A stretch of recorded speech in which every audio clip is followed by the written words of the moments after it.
Fala aí pessoal, beleza? Gravando aqui pela segunda vez, que a gente acabou de gravar 7 minutos e esqueceu de ligar o microfone. Ia ficar bem bacana vocês assistindo a gente só black. Mas enfim, bom, bem-vindos a mais um jornal, vamos aqui fazer de novo. Estamos empolgados com o Giro de Itália. A gente tinha explicado aqui agora há pouco que esse jornal vai ser um pouco mais concentrado no Giro de Itália, até pela importância que tem a competição, né? Claro. Porque ela é muito assim, uma relevância muito grande no cenário do ciclismo.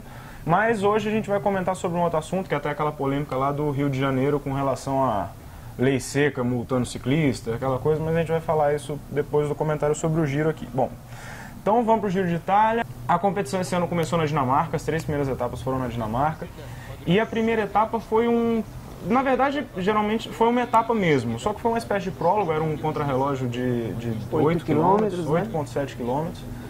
E o vencedor dela foi o Taylor Phinney, um moleque novo de 21 anos, que muito novo para conseguir uma camisa rosa. Impressionante, né?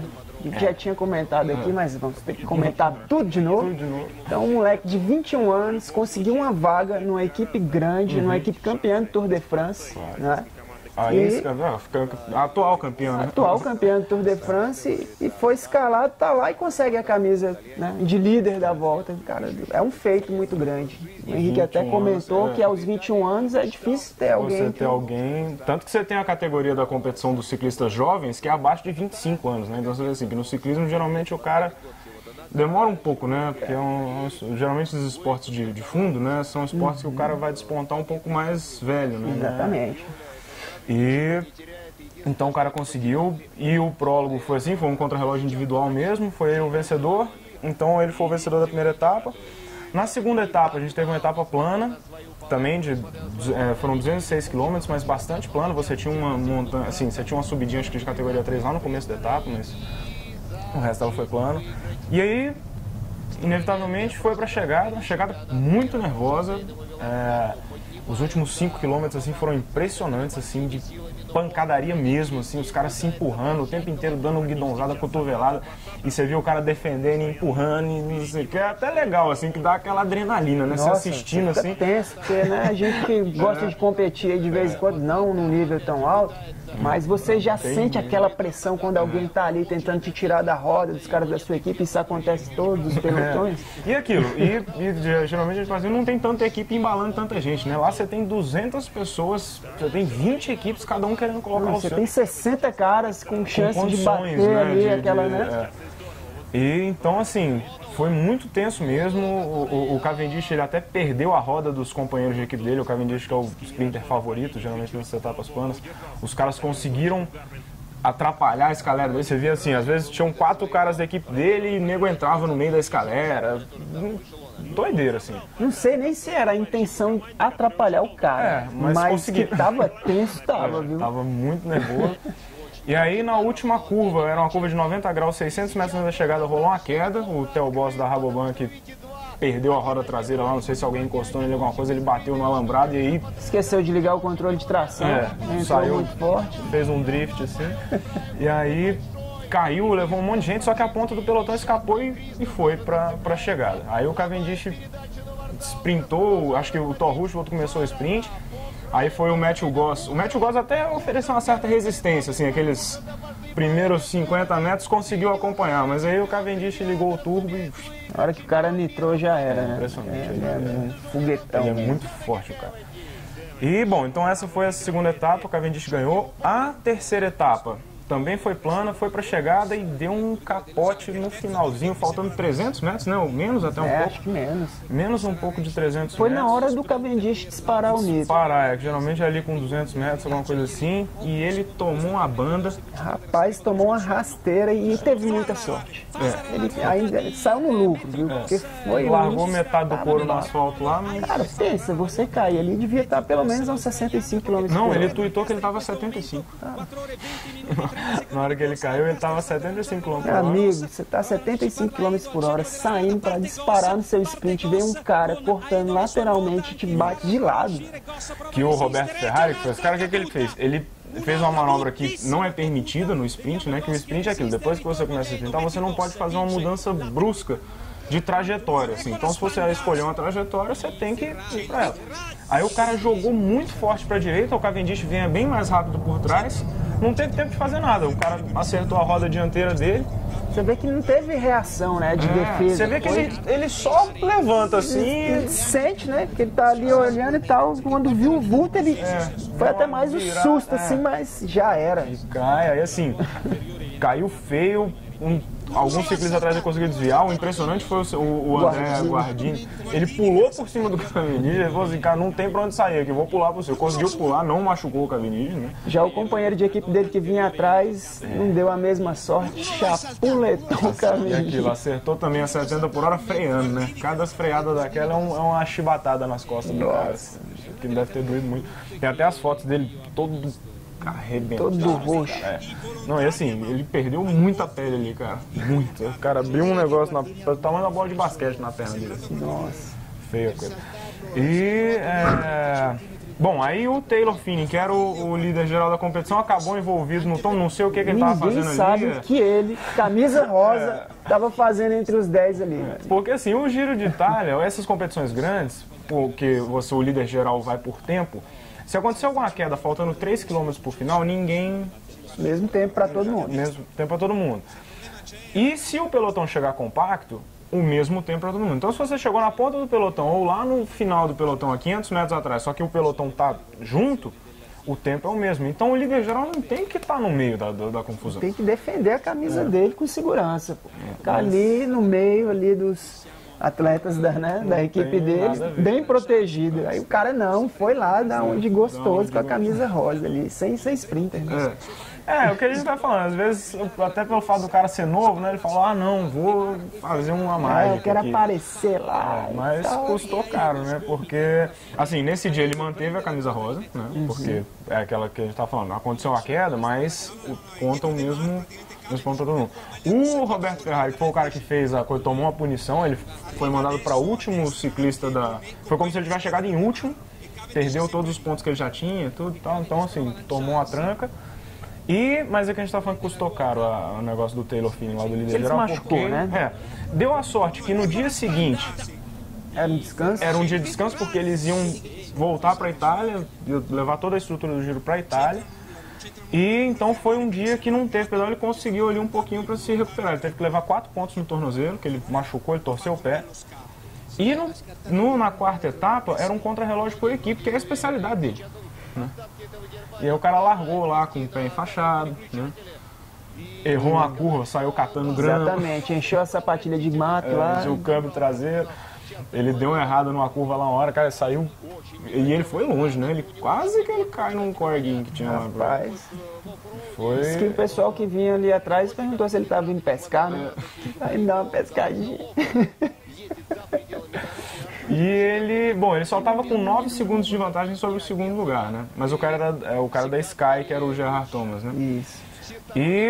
Só que assim, acabou que não deu nem Gerhard Thomas nem Taylor Phinney, porque a Garmin Barracuda lá fez um contra-relógio por equipe impressionante. A Garmin ela já tem tradição, né? Esse contra-relógio por equipe, em tudo que é volta que ela entra, ela consegue emplacar sempre ali entre os 3 primeiros. Eles são muito bons em equipe. E aí o que aconteceu? Os caras fizeram uma média de 53,7 km por hora. É impressionante. E era um percurso, não era um percurso curto, né? Era um percurso que os caras demoraram 37 minutos para completar 53 de média. 33 quilômetros. Então eram 33 quilômetros, então é muito rápido mesmo, assim, impressionante o que esses caras conseguem. E a sincronia, revezar, né? Você vê o revezamento dos caras é perfeito. E os caras conseguiram essa coisa incrível dessa média. E conseguiram também ocupar, né, as 4 primeiras colocações aí. Então, o interessante que eu estava analisando, Henrique, é que geralmente esses caras se mantêm na liderança até a próxima etapa de montanha. Nada acontecendo. Faltam 10. Você tem até a 8, né, que a gente tinha comentado que tem um finalzinho de categoria 2, que pode ser que... mas aí tem o Regidor, que é bom escalador, né? Provavelmente você mude a liderança, mas ela continue na mesma equipe, né? Você tem uma troca só muda a pessoa. Até porque o Farra tá ali no meio, então é capaz de pingar. O Hunter é o embalador do Farra, né? Então ele não, esses dois não vão passar. Mas provavelmente a liderança vai continuar com a Garmin, né? Que aí vem o Regidor, o Ramunas, eu acho que ele também é bom de subida. E tem o próprio Van der Velde aqui também, né? Que tá ali, né? Tá bem por ali e tal. Agora o Joaquim Rodrigues surpreendeu, ele já botou a cara entre os 10, porque no prólogo ele tinha ficado em 45º. Tá só 30 segundos atrás. Agora você imagina, um cara desse que sobe 30 segundos pra ele na etapa de montanha, ele recupera desses grandão aí. Então, aí a 5ª etapa tá rolando agora, nesse exato momento. Tá faltando Inclusive a gente tá doido pra ir assistir. Então a gente vai agilizar aqui, que a gente quer assistir. Faltam uns 40 km mais ou menos pra terminar. E, bom, aí, como a gente falou, a gente vai falar sobre um outro assunto aqui que gerou maior polêmica aí nessas últimas semanas, que foi a questão do ciclista lá no Rio de Janeiro que foi multado na bicicleta elétrica, né? Que os caras falaram, não, porque assim, o cara, no seu direito de cidadão, né, achou que a polícia estava fazendo uma coisa errada, que era o quê? Fiscalizar eles montaram a barraca da lei seca obstruindo toda a ciclofaixa lá no Rio de Janeiro. Eles com 1 metro, né? Um espacinho de 1 metro para passar. Então eles obstruíram a passagem, aí ele achou aquilo errado, aí ele foi filmar a ação. Aí os policiais falaram, bacana, tá filmando, né? Então vem cá. Você tá filmando, continua. A gente vai te enquadrar, né? Aí chegaram no cara e falaram, não, faz o bafômetro, né? O cara achou aquilo um absurdo, não quis fazer. De acordo com ele estava trabalhando, então não tinha bebido nada, mas ele não quis fazer porque ele achava um absurdo ele estar na bicicleta e ser... Aí os caras multaram ele em 1.000 e não sei quantos reais, que é a coisa da 900 e poucos reais, que é a questão de você recusar o bafômetro, né? De você não tá com carteira de motorista e não tá de capacete. Só que aquilo, na interpretação do ciclista, ele estava numa bicicleta. Então, na bicicleta, o uso do capacete não é obrigatório, apesar de ser uma coisa muito sensata de se fazer, perante a lei não é obrigatório. Não é obrigatório você andar com carteira de motorista. E, teoricamente, você não tem que fazer bafômetro, porque não está na legislação do coisa. Aí deu um nó, porque assim, o Detran disse que, para ser considerado um veículo ciclomotor, que eles falam, né? Porque o policial fala, não, isso é uma bicicleta elétrica, então isso é um ciclomotor. Né? Só que o Detran disse que não, para ser um ciclomotor tinha que ser... 100 cilindradas acima, né? Ela tem que ter a capacidade de ir acima de 50 km por hora. Que não era o caso, porque as bicicletas aqui no Brasil elétricas são limitadas a 25 ou 20, um negócio assim. Só que aí o prefeito achou um absurdo, falou que não, tem que estimular o uso da bicicleta e que é um absurdo o cara tomar a multa.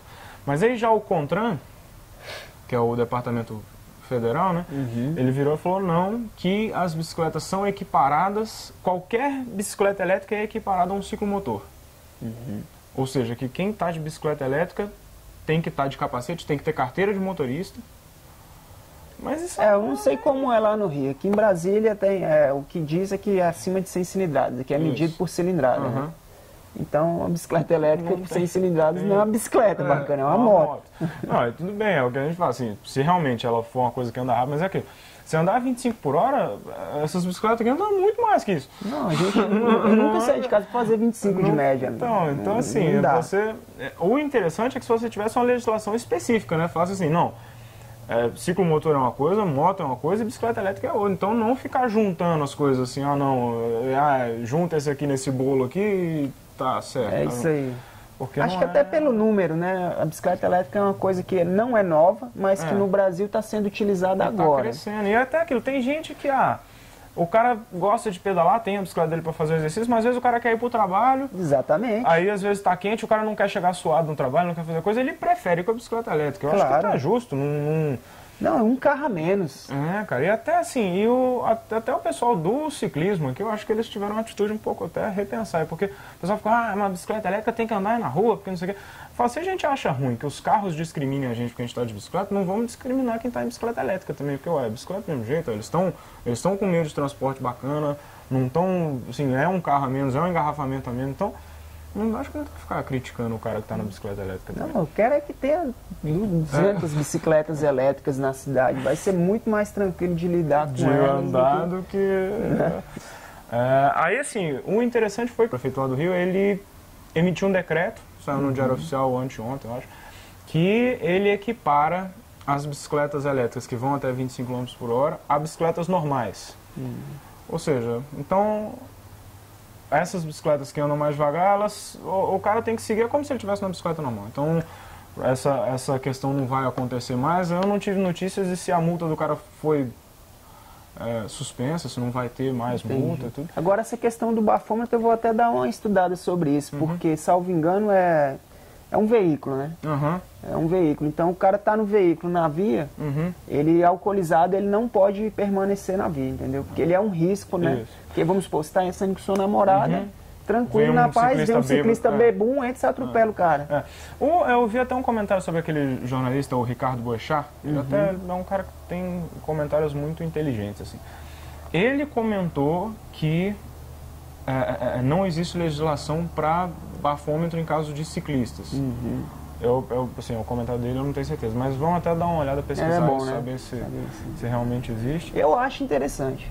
Eu acho muito interessante. Mas eu acho assim, acho que é bom que levantou essa discussão e tomara assim que em outras cidades também seja considerado dessa forma, porque a bicicleta elétrica é interessante, é um bom meio de transporte, eu acho que tem que ser incentivado como o uso da bicicleta mesmo. E o Rio de Janeiro aí ele sempre incentiva essa coisa, assim, você vê, é a cidade que mais tem ciclovia, tem aquela questão das bicicletas do Itaú, então é legal, parabéns pelo Rio de Janeiro e tomara que o resto do país aí também entre nessa onda aí de estimular bastante esse uso desses meios alternativos. E é isso, só 2 assuntos aqui, espero que vocês tenham gostado e compartilha, twitta, dá joinha, bota aqui o vídeo como favorito, que ajuda bastante, porque agora esse novo formato do YouTube, quando você bota para favorito, aparece para as pessoas que são seus amigos, como se fosse uma compartilhada lá no Facebook. Beleza? Então, semana que vem trazemos mais notícias para vocês. Valeu, galera. Abraço.